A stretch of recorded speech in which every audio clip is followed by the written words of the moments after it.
بسم اللہ الرحمن الرحیم۔ السلام علیکم۔ وہ علم جو کتاب میں نہیں، وہ صرف جنون سے ملتا ہے، نظر سے ملتا ہے، نصیب سے ملتا ہے۔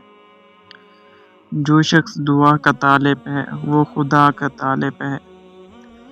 اگر تکلیف آنے پر تکلیف آ جائے تو یہ وقت صبر اور نماز سے گزارو۔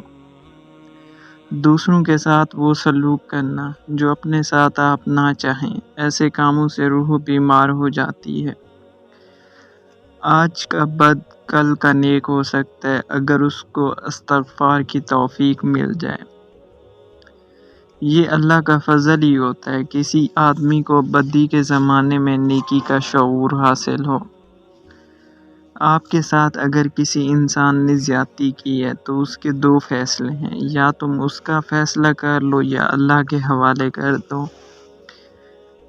اگر اپنے آپ کو کسی بڑے مقصد کے لیے سمجھتے ہو تو چھوٹے جھگڑے بند کر دو۔ چھوٹے جھگڑے یہ وہ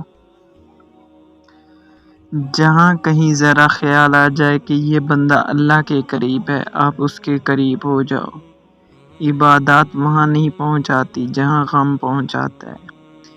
فطرت کے عطیات میں سب سے بڑا عطیہ پرسکون نیند ہے۔ گھر کے غم اور پریشانیاں جو ہیں وہ باہر بیان کرنے سے توہین بن جاتی ہے۔ نیک ارادے والے نیک خاندان کے لوگ ہوتے ہیں۔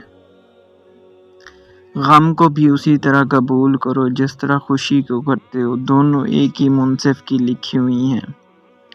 کسی انسان کو منزل بنا لو لیکن بدنیتی کو منزل نہ بنا لینا، کہ منزل اصل میں آپ کا اپنا آپ ہے، تو مقصد یہ ہے کہ آپ اپنے آپ کو دریافت کر کے اس کو مکمل شکل دے کر اللہ کے سامنے پیش کر دینا منزل ہے۔